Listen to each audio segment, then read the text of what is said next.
Steve jobs biography 1955-2011 Walter Isaacson द्वारा लिखित किताब है जो हमें स्टीव जॉब्स के जीवन के बारे में डीप इनसाइट्स प्रदान करती है। यह किताब एप्पल के रेवोल्यूशनरी प्रोडक्ट्स के बारे में विस्तार से बताती है, जिसमें आईपॉड, आईफोन और आईपैड शामिल हैं, और अब इसे अल्ट्रा मॉडर्न टेक्नोलॉजी के विस्तार के रूप में देखा जाता है। यह उनके शुरुआती जीवन और कैंसर से उनकी लड़ाई के बारे में भी बात करती है। स्टीव जॉब्स हमेशा से ही बुद्धिमान और नई सोच रखने वाले इंसान थे। वो औपचारिक, फॉर्मल शिक्षा के बिल्कुल खिलाफ थे। प्राथमिक स्कूल में बोर हो जाने के कारण जॉब्स बहुत मस्ती करते थे। उनके चौथे ग्रेड में उनके शिक्षक पढ़ने के लिए उनको रिश्वत देते थे। जॉब्स पढ़ाई में अच्छे थे, इसलिए उनका स्कूल चाहता था कि वो हाई स्कूल को छोड़कर सीधा आगे की पढ़ाई करें, लेकिन जॉब्स के माता-पिता ने इस बात को नहीं माना। 1972 में हाई स्कूल से ग्रेजुएट होने के बाद जॉब्स ने पोर्टलैंड रीड कॉलेज में प्रवेश लिया। सही दिशा न मिलने पर 6 महीने के अंदर ही उन्होंने अपना कॉलेज छोड़ दिया और अगले के 18 महीनों तक कोई न कोई रचनात्मक, क्रिएटिव शिक्षा लेने लगे। जॉब्स ने बाद में बताया कि कैसे उस समय में एक कोर्स करते समय उन्हें टाइपोग्राफी से प्यार हो गया। 1974 में जॉब्स ने अटारी के साथ वीडियो गेम डिजाइनर की नौकरी ज्वाइन कर ली। कुछ समय बाद उन्होंने नौकरी छोड़ दी और आध्यात्मिक स्पिरिचुअल ज्ञान की तलाश में भारत आ गए। स्टीव वोज़नियाक और स्टीव जॉब्स जब जॉब्स ने होमस्टेड में हाई स्कूल में प्रवेश लिया था, तब वो पहली बार अपने फ्यूचर पार्टनर और एप्पल कंप्यूटर के सह संस्थापक स्टीव वोज़नियाक से मिले थे, जो उस समय बार्कली में यूनिवर्सिटी ऑफ कैलिफोर्निया से पढ़ रहे थे। जॉब्स ने ये एहसास किया कि कंप्यूटर मार्केट में बहुत बड़ा गैप था। उस समय सभी कंप्यूटर मेन फ्रेम होते थे। वो इतने बड़े होते थे कि एक कंप्यूटर से एक कमरा भर जाता था और इतने महंगे कि लोग उन्हें नहीं खरीद पाते थे। हालांकि इलेक्ट्रॉनिक्स में आगे बढ़ने का मतलब था कंप्यूटर्स का छोटा होना और साथ ही उनकी पावर का बढ़ना। जॉब्स और वोज़नियाक ने अपने कंप्यूटर को दोबारा से डिजाइन किया ताकि लोग उन्हें खरीद पाएं। 1977 में एप्पल II मार्केट में लॉन्च हुआ, जिसकी पहले साल की बिक्री $2.7 मिलियन थी। 3 साल के अंदर कंपनी की बिक्री $200 मिलियन तक पहुंच गई। जॉब्स और वोज़नियाक ने पर्सनल कंप्यूटर की बिल्कुल एक नई बाजार खोल दी। पर्सनल कंप्यूटर में इंफॉर्मेशन प्रोसेस करने का एक बिल्कुल नया तरीका शुरू किया। 1980 में पर्सनल कंप्यूटर का बोलबाला था।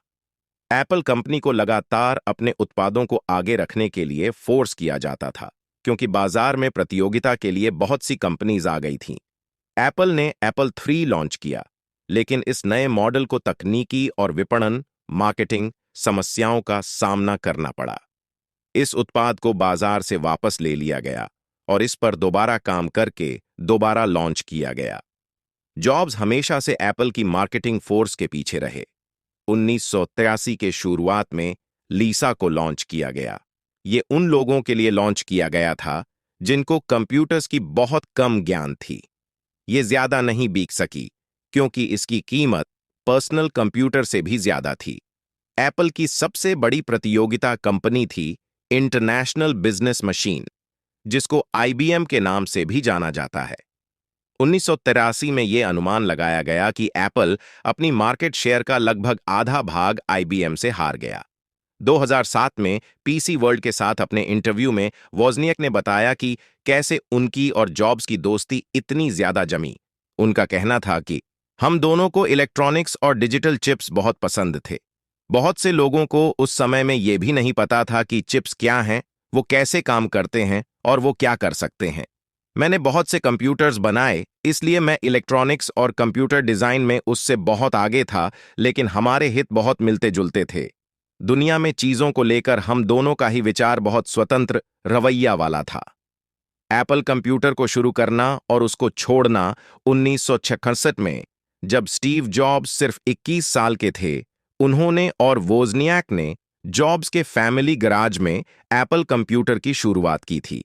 इसकी शुरुआत जॉब्स ने अपनी वोल्क्सवैगन बस बेचकर और वोज़नियाक ने अपने साइंटिफिक कैलकुलेटर को बेचकर की थी। जॉब्स और वोज़नियाक को कंप्यूटर उद्योग में एप्पल के जरिए क्रांति लाने वाला समझा जाता है, जिन्होंने मशीन को छोटा, सस्ता और आविष्कार करके रोजमर्रा की जिंदगी को आसान बनाया। 1980 में एप्पल कंप्यूटर एक सार्वजनिक रूप से काम करने वाली कंपनी बन गई, जिसकी मार्केट वैल्यू लगभग $1.2 बिलियन थी। मैकिन्टॉश 1984 में एप्पल ने एक क्रांतिकारी प्रोडक्ट लॉन्च किया जिसका नाम था मैकिन्टॉश। इसके डिस्प्ले में छोटे छोटे तस्वीरें थीं जिसको आइकॉन्स कहते थे। इस कंप्यूटर को इस्तेमाल करने के लिए इस्तेमाल करने वाले को आइकॉन पर पॉइंट करके एक छोटे डिवाइस से बटन दबाना होता था जिसको माउस कहते थे। इस प्रक्रिया ने मैकिन्टॉश का इस्तेमाल करना बहुत आसान कर दिया। फिर भी मैकिन्टॉश मार्केट में बहुत ज्यादा कमाई नहीं कर पाया। इसमें दूसरे पर्सनल कंप्यूटर्स की तरह फीचर्स नहीं थे, जैसे कि उच्च गुणवत्ता वाला प्रिंटर है। मैकिन्टॉश की असफलता ने जॉब्स के एप्पल में पतन, डाउनफॉल होने का सिग्नल दे दिया। जॉब्स ने 1985 में कंपनी से इस्तीफा दे दिया, लेकिन वो तब भी बोर्ड ऑफ डायरेक्टर्स की कुर्सी पर बने रहे। जॉब्स ने अपने कुछ पुराने कर्मचारी को काम पर रखा, एक नई कंपनी शुरू करने के लिए जिसका नाम था नेक्स्ट। 1988 के अंत में नेक्स्ट कंप्यूटर सैन फ्रांसिस्को के एक बहुत बड़े इवेंट में लॉन्च किया गया, जिसका मुख्य टारगेट था एजुकेशन मार्केट। इसकी शुरुआती रिएक्शन बहुत अच्छे आए। ये उत्पाद बहुत आसानी से इस्तेमाल किया जाने वाला उत्पाद था। इसकी प्रोसेसिंग गति काफी तेज थी, ग्राफिक प्रदर्शन कमाल के थे और बहुत ही बढ़िया साउंड सिस्टम था। ये बहुत महंगा था। इसकी ब्लैक एंड व्हाइट स्क्रीन थी, इसको दूसरे कंप्यूटर से लिंक नहीं किया जा सकता था और ना ही इसमें कॉमन सॉफ्टवेयर चलाए जा सकते थे। कंपनी ने अपने स्पेशलाइज्ड ऑपरेटिंग सिस्टम को मेन स्ट्रीम अमेरिका में बेचने की कोशिश की, लेकिन एप्पल ने 1986 में $420 मिलियन में इस कंपनी को खरीद लिया। नेक्स्ट और एप्पल 1996 दिसंबर में जब एप्पल ने नेक्स्ट सॉफ्टवेयर को खरीद लिया, तब जॉब्स ने एप्पल दोबारा ज्वाइन की सीईओ के पार्ट टाइम कंसल्टेंट के रूप में। उसके अगले साल एप्पल ने अपनी प्रतियोगिता कंपनी माइक्रोसॉफ्ट के साथ पार्टनरशिप कर ली। न्यूयॉर्क टाइम्स के अनुसार इन दोनों कंपनी में सेल्स और टेक्नोलॉजी में मोर्चे पर आपस में एक दूसरे को सहयोग देने में सहमत हो गए। अगले 6 सालों में एप्पल ने बहुत से नए उत्पाद और मार्केटिंग रणनीतियां लॉन्च की। 1997 में जॉब्स ने घोषणा किया कि एप्पल इंटरनेट और फोन के जरिए अपने कंप्यूटर्स को सीधे ग्राहकों तक बेचेगी। एप्पल की दुकान एक बहुत बड़ा सफलता बन गया। एक हफ्ते के अंदर वो इंटरनेट पर तीसरी सबसे बड़ी ई-कॉमर्स साइट बन गई। 1977 सितंबर में जॉब्स को एप्पल का अस्थायी टेम्पोरेरी सीईओ बना दिया गया। 1988 में जॉब्स ने आईमैक की रिलीज की घोषणा की, जिसमें कंप्यूटिंग के पावरफुल फीचर्स थे, वो भी बहुत ही सस्ते दामों में। जुलाई 1999 में आईबुक लॉन्च किया। ये एक क्लैम शेप का लैपटॉप था जो बहुत से कलर्स में अवेलेबल था।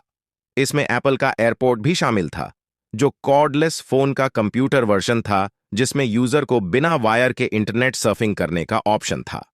जनवरी 2000 में जॉब्स ने एप्पल की नई इंटरनेट रणनीति लॉन्च की। जॉब्स ने यह भी अनाउंस किया कि वो एप्पल के परमानेंट सीईओ बन रहे हैं। फरवरी 1966 टाइम मैगजीन के लेख में जॉब्स ने कहा था कि वो चीज जो मुझे और मेरे साथियों को काम करने में मदद करती है, वो है जब आप किसी चीज को एक कंपेलिंग रीजन की तरह देखते हो। कभी कभी आपको नहीं पता होता कि वो चीज कैसे मिलेगी, लेकिन ये पता होता है ये आपके मुट्ठी में है या आपके कंट्रोल में है। इन चीजों को अस्तित्व में लाने के लिए अपने जिंदगी के कुछ साल देना बिल्कुल लायक है। जॉब्स ने बहुत मेहनत की अपने आइडियाज को रोमांचक और इनोवेटिव प्रोडक्ट्स का रूप देने के लिए, जो बिजनेस और लोगों के लिए थे। पर्सनल कंप्यूटर्स का पूरा योगदान का श्रेय जॉब्स को जाता है। वो सच में कंप्यूटर उद्योग के महान दूरदर्शी विजनरी थे। एप्पल को दोबारा से बनाना 1997 जॉब्स ने एप्पल में दोबारा अपनी सीईओ पोस्ट को ज्वाइन किया। जैसे जॉब्स को 1970 में एप्पल की सफलता का श्रेय दिया जाता था, ऐसे ही 1990s में एप्पल को दोबारा सफल बनाना का श्रेय जॉब्स को जाता है। अपनी नई प्रबंधन टीम के साथ स्टॉक ऑप्शन को ठीक करके जॉब्स ने एप्पल को वापस से ट्रैक पर ला दिया। जॉब्स के बेहतरीन उत्पाद जैसे iMac, अद्वितीय प्रभावशाली ब्रांडिंग अभियान, ग्राहकों के लिए अनोखे स्टाइलिश डिजाइन्स ध्यान दोबारा अपनी तरफ खींचा। कुछ ही सालों में एप्पल ने कुछ बहुत ही क्रांतिकारी उत्पाद जैसे मैकबुक एयर, आईपॉड और आईफोन को इंट्रोड्यूस किया, जिन्होंने प्रौद्योगिकी जगत को बदल के रख दिया। एप्पल जैसे ही अपने उत्पाद बाजार में लॉन्च करता था, उसके प्रतियोगिता कंपनीज उनसे मिलता जुलता उत्पादों बनाने लगती थीं। 2008 में एप्पल अमेरिका की दूसरी सबसे बड़ी म्यूजिक रिटेलर कंपनी बन गई। अपने आईट्यून्स और आईपॉड्स की वजह से वो दूसरे नंबर पर आई। एप्पल ने फोर्ब्स पत्रिका की सूची अमेरिका की सबसे टॉप कंपनीज यानी अमेरिका में सबसे ज्यादा पसंद की जाने वाली कंपनी में एप्पल ने नंबर 1 पोजीशन हासिल की। यहां तक कि शेयर होल्डर्स बदले में एप्पल फॉर्च्यून 500 कंपनीज में भी नंबर 1 पर रही। स्टीव जॉब्स और पिक्सार 1986 में जॉब्स ने जॉर्ज लुक्स से एक एनिमेशन कंपनी खरीदी, जो बाद में जाके पिक्सार एनिमेशन स्टूडियो के नाम से प्रसिद्ध हुआ। पिक्सार की पोटेंशियल में विश्वास रखते हुए जॉब्स ने अपने खुद के पैसे में से शुरू में उसमें $50 मिलियन का निवेश किया। इस स्टूडियो ने बहुत सी प्रसिद्ध फिल्म्स बनाई जैसे टॉय स्टोरी, नीमो और द इनक्रेडिबल्स। पिक्सार फिल्म्स की नेट वर्थ लगभग $4 बिलियन है। ये स्टूडियो 2006 में वॉल्ट डिज्नी के साथ मर्ज हो गया, जिसने जॉब्स को डिज्नी का सबसे बड़ा शेयर होल्डर बना दिया। 2011 में फोर्ब्स ने अनुमान लगाया कि पिक्सार को डिज्नी को बेचे जाने से जॉब्स की नेटवर्थ लगभग 6.5 से $7 बिलियन के आसपास होगी। अगर जॉब्स ने 1985 में एप्पल के अपने शेयर बेचे ना होते जब उन्होंने कंपनी छोड़ी थी, तो उनकी नेटवर्थ कम से कम $36 बिलियन के आसपास होती। Steve jobs biograph.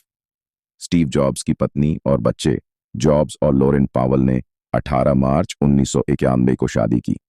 ये जोड़ी 1990 के दशक में स्टैनफोर्ड बिजनेस स्कूल में मिली थी, जहां पावल MBA की स्टूडेंट थी। वो पालो आल्टो, कैलिफोर्निया में साथ रहे अपने 3 बच्चों के साथ, जिनका नाम था रीड, एरिन और ईव।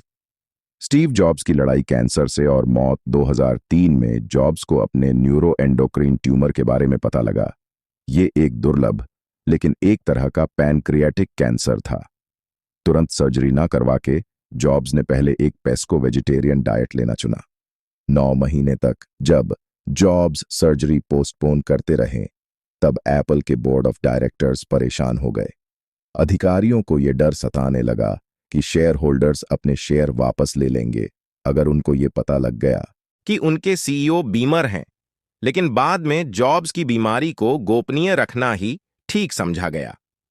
2004 में जॉब्स की पैनक्रियाटिक ट्यूमर को निकालने की सर्जरी सफल रही, लेकिन जॉब्स ने कभी भी अपने स्वास्थ्य के बारे में बहुत ज्यादा बात नहीं की।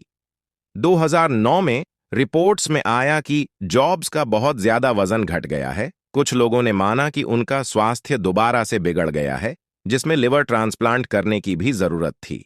जॉब्स ने इन सब के जवाब में कहा कि वो हार्मोन असंतुलन इम्बैलेंस से जूझ रहे हैं। कुछ दिनों बाद वो 6 महीने की छुट्टियों पर चले गए। जॉब्स ने अपने एम्प्लॉयीज को ईमेल मैसेज में कहा कि जितना उन्होंने सोचा था उसका कहीं ज्यादा उनके स्वास्थ्य के मुद्दे जटिल हैं। उन्होंने टिम कुक, जो एप्पल के चीफ एग्जीक्यूटिव ऑफिसर थे, उनको एप्पल के हर रोज के संचालन के लिए जिम्मेदार व्यक्ति बना दिया। 1 साल तक सुर्खियों स्पॉटलाइट से बाहर रहने के बाद 9 सितंबर 2009 को एप्पल के एक इवेंट में जॉब्स ने एक की नोट डिलीवर किया। WHO 2010 के आसपास सेरेमोनी के मास्टर के रूप में नजर आते थे, जिसमें आईपैड की लॉन्चिंग वगैरह थी। जनवरी 2011 में जॉब्स ने ऐलान किया कि वो मेडिकल छुट्टी पर जा रहे हैं। अगस्त में उन्होंने एप्पल में CEO की पद से इस्तीफा दे दिया और सारा काम टिम कुक को सौंप दिया। 5 अक्टूबर 2011 को पालो आल्टो में 1 दशक तक अपने कैंसर से लड़ने के बाद उनकी मौत हो गई और वो उस समय 56 साल के थे। तो आपने स्टीव जॉब्स के जिंदगी के बारे में जाना और समझा। आशा है कि आपने इसमें से अपनी जिंदगी बेहतर करने के लिए बहुत कुछ सीखा होगा। ऐसी और वीडियो के लिए चैनल को सब्सक्राइब कर ले, वीडियो को लाइक भी कर दो।